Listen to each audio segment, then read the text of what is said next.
Are you sick and tired of being told that you are flipping your hands? Guys, welcome back to Get Good at Golf. I am Chris and that's exactly what we're going to be talking about today. How many times we see people coming for lessons and they're being told by their friends, you're flipping your hands. What you're doing is you're coming down into the golf ball, you're soon releasing that club and we're getting a quick left. If we're not getting a quick left, we're then getting a heely one, we're hitting it out to the right and we're getting no kind of ball flight. But today we want to talk about that we do want to release that golf club. How many times I see people do the opposite? They're being told that they flip the club. So what we then do is we start to come down into the golf ball and we go, right, I'm going to hold this off. Because if I flip my hands, I want to drive the ball. And how many times I see people pump the shaft like this? Yeah, that's exactly what I want. If that's what I want, then Bobby behind the camera is in danger because we're leaving that club face wide open. We're going to lose the ball to the right. We're going to go from having no flight whatsoever and hitting it left to then hitting it a long way down the right. We wouldn't be too bad here because we've got two holes to the right, but if you play and your golf course is a little bit tighter, there's no holes to the right, then we're losing golf balls. And we want to get you into the right routine here. So I want to be starting to release that golf club, but where do I want to release it? Again, this is all dependent on where your grip is, what kind of grip you've got and what kind of ball flight you have.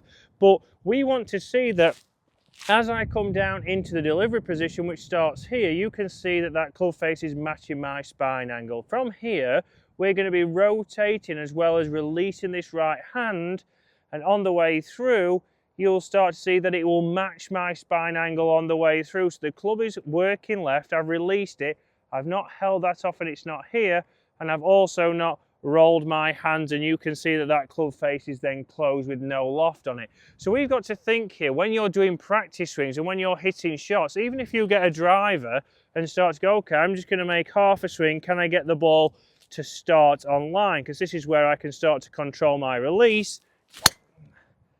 There we go, that started on my intended target. You can see that's just reached the fairway.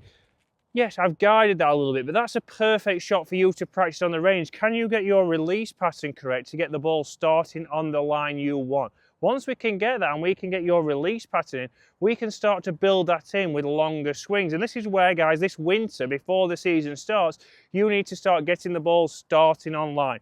If we can get it starting on line to start with, and start to see, right, is it going to the right or is it going to the left? We know that we need to work on your club path. So then from there, we can start to work out what kind of club path you have got, because we don't want you going into this season like most people do, including probably mid-handicap Dave on my channel, not knowing exactly what you are doing wrong. If we can figure out what you're doing wrong, we can get you into a routine of going, okay, I've got the ball starting on line, but I am slicing it a bit.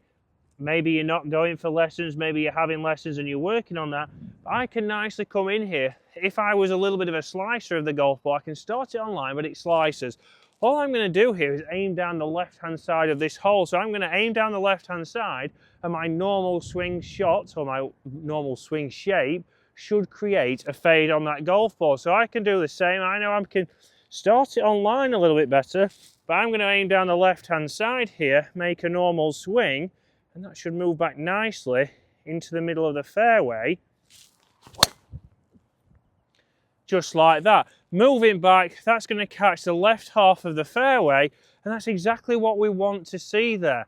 Because we want to play with the shot that you have got on any given day. We want to play with your normal shot. I don't want to see people get up here and think, right, okay, I know what I want to do here. I want to make sure I'm going to try and play a draw because I know that best players hit draws. Well, if my swing characteristics don't allow that, let's not try and change. Not let's get out here and have a good round and then think, right, do you know what? I'm under my handicap. I've got 2 holes left here at Woolly Pot.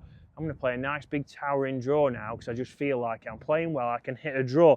Obviously, if our swing characteristics are to come a little bit over the top and have an open face, that golf ball is going straight over there, maybe 2 holes over, and it's going to be very hard for us to get a par. So pick your shot, start to understand exactly what you're doing, understand your release pattern on the driving range, start to get it going on line, just making half swings, and then you can come out here, you can commit. I know I hit a fade, I'm going to aim down that left-hand side, but I'm just going to commit to that shot and let that club head release. And if we do that, guys, we're going to be able to commit to our shots this year. We're going to be able to hit it down the fairway, hit it a little bit longer, lower your scores, and get good at golf.